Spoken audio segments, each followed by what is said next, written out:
Hello guys, this is Gamer once again. Nagbabalik tayo. Tulad ng sabi ko sa inyo, gagawin ko ng panibagong tutorial. Itong nakita ko sa Shopee.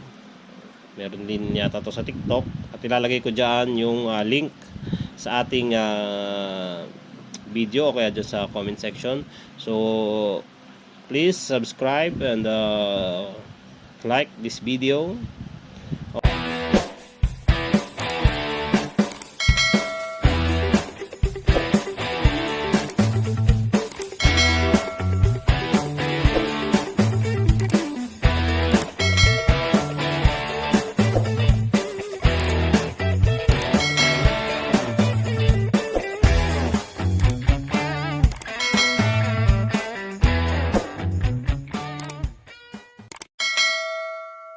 Okay guys, ito papakita ko na sa inyo.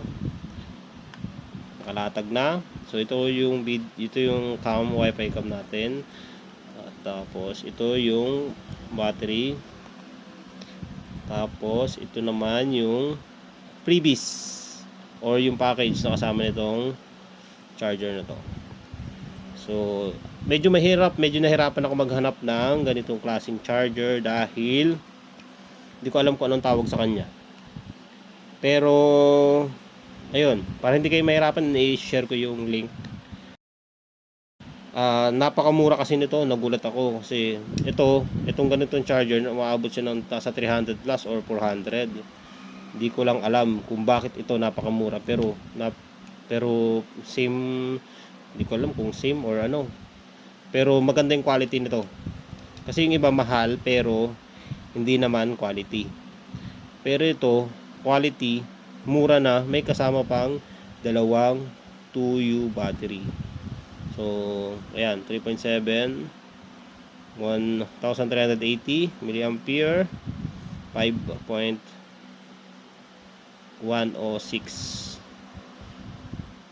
ayan, watts.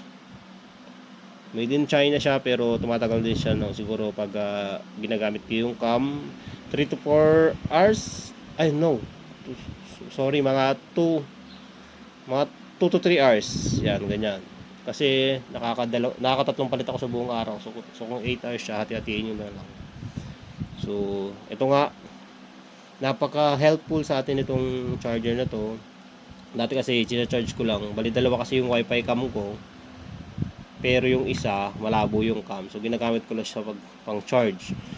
So, iniisip ko, baka masira itong wifi cam, sayang naman, bibili pa tayo ng bago, nagagamit naman. So ang inisip ko, mas mahal tong wifi cam kaysa dito sa charger na to. Ito nga pala yung port nya. Ang port nya is meron siyang USB port.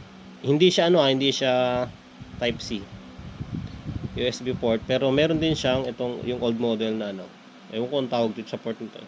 Pero ito yung kasama niya sa package. So maganda kasi nakapix siya pag sinaksak mo siya, hindi siya yung hindi katulad nito na minsan mamalik mata ka po, kala mo bilog, mali pala yung pagsaksak mo. Pero ito katulad nito, yan, okay naman siya kasi nagcha-charge naman siya siguro mga 3 hours na full charge na niya yung dalawang battery. So may mga nagkalat sa Shopee na pang charger ng SJ Cam. Pero maraming nagsasabi na ang nangyari sa kanila, ang nabili nila is SJ Scam. Na scam lang sila dahil hindi kakasya. Ayun ko, yung sabi nila yun. Yan. Pero ito, masasabi ko sa inyo, basta ganito yung yung model ng battery nyo.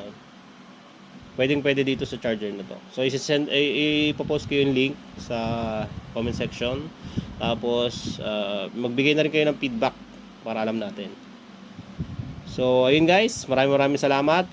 Once again, this is KMR TV. Maraming salamat sa inyong pagsuporta.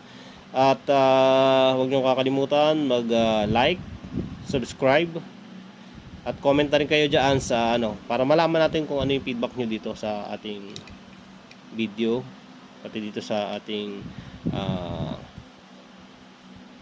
Wi-Fi cam battery charger.